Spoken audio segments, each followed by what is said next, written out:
I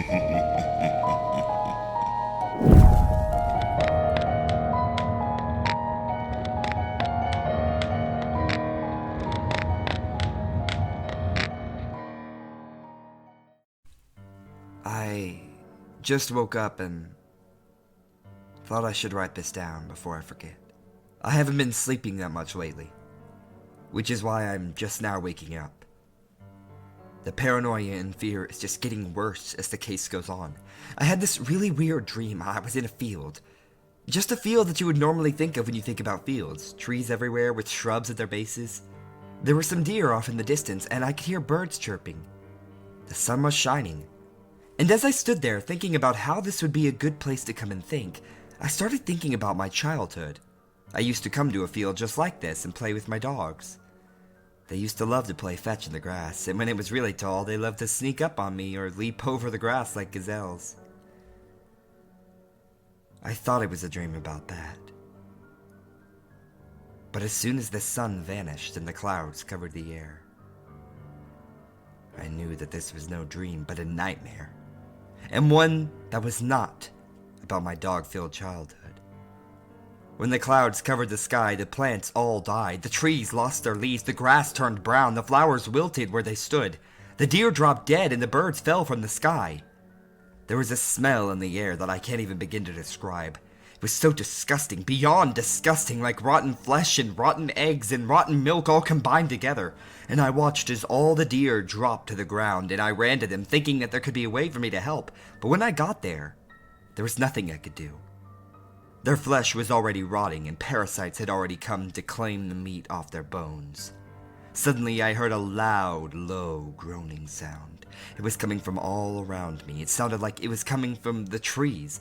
I couldn't escape it by running. It just got louder and louder the longer I was in that field. I saw some concrete stairs going into the ground, and I watched myself run. It kept switching from first-person view to third-person, and it was very disorienting. I kept going towards the stairs and then hurried down them.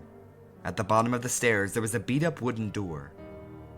Something told me I shouldn't open the door, no matter how badly I wanted to escape that groaning sound, that I should force myself to wake up and just keep going on with my life without opening the door. But of course, like in all nightmares and typical Hollywood teen screams, your gut is ignored. So I opened the door. It creaked, and it felt like it was going to fall off its very hinges. There were scratches all over the backside of the door, like someone had been trying to escape. It was cold as I entered the hallway that the door led to. Ice cold. I shivered.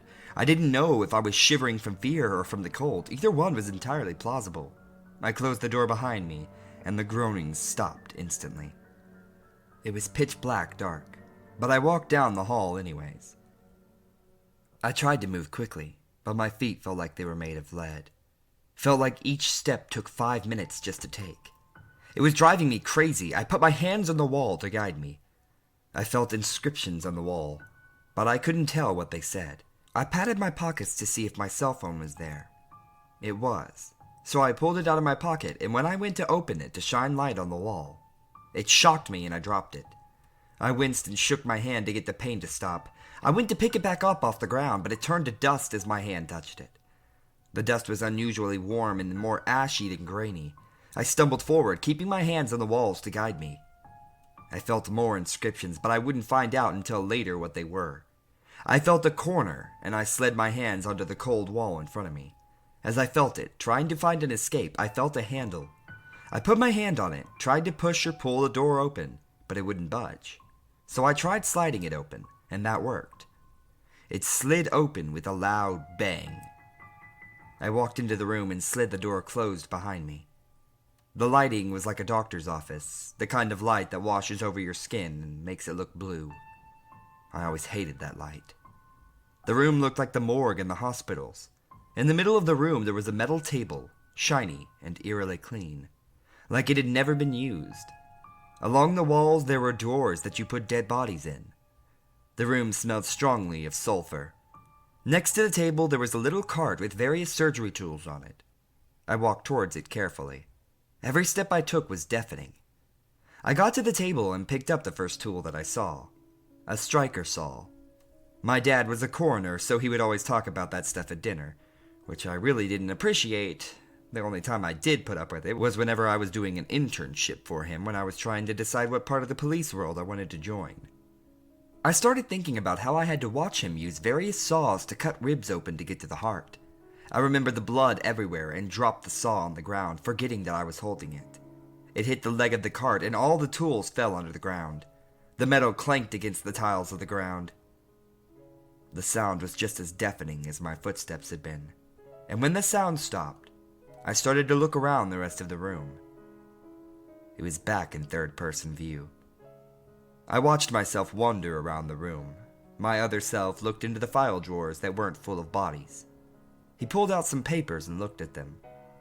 All the files were in a different language, but neither me nor the other me could tell which language that was.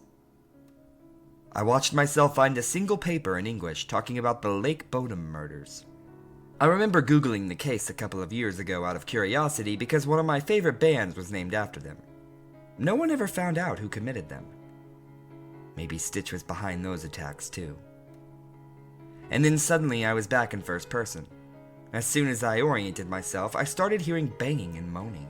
I looked around the room and saw the body drawers shaking. I heard people pleading to be let out, moaning and groaning and begging. I started panicking and ran to the corner. I sat on the ground and covered my ears and closed my eyes, hoping against all hope that the sound would stop, and it did. It wasn't a good quiet, though. It was this terrifying quiet, eerie. The kind of quiet that shouldn't be made.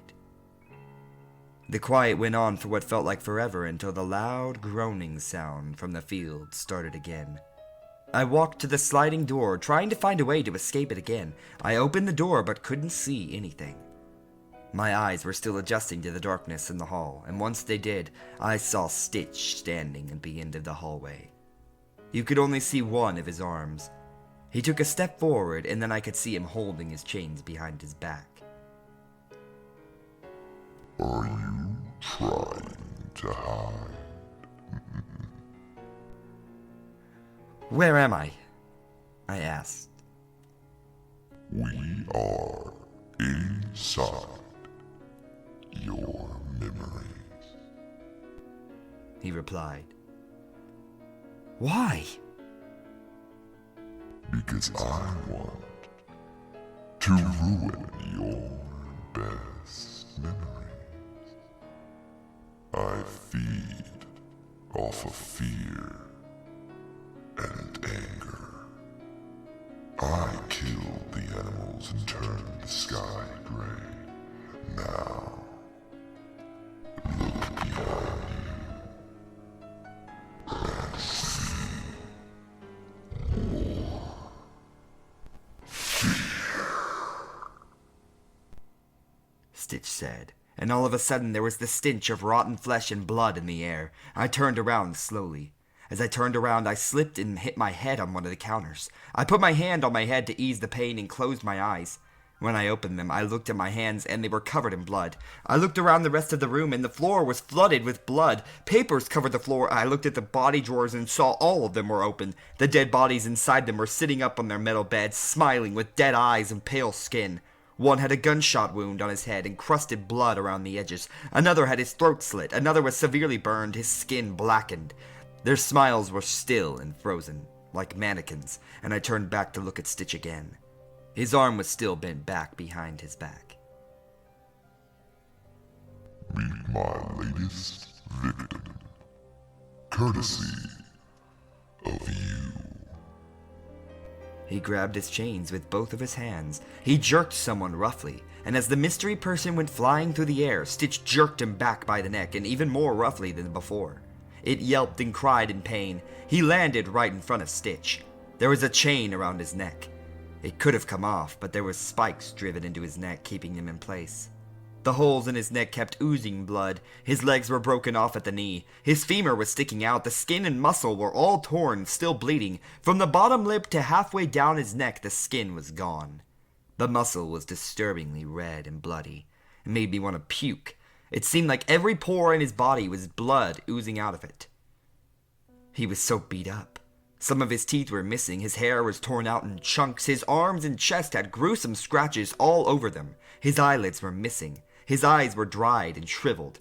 There were chunks of his face missing along with the rest of his body. You know who I am, Stitch's victim said. No, I don't, I said quietly and quite scared. Yes, you do. You watched me get taken away. Repetitive, routine, he said.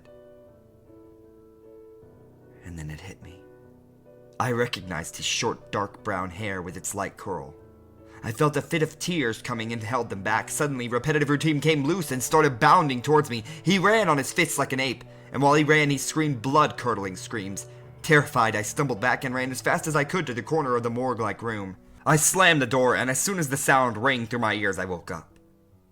Or at least I thought I did. You need to wake up, Ryan. It's time to have breakfast, a voice called. I found myself in my childhood bedroom, cuddled up in my Scooby-Doo sheets. I rolled over and saw my mom watching me.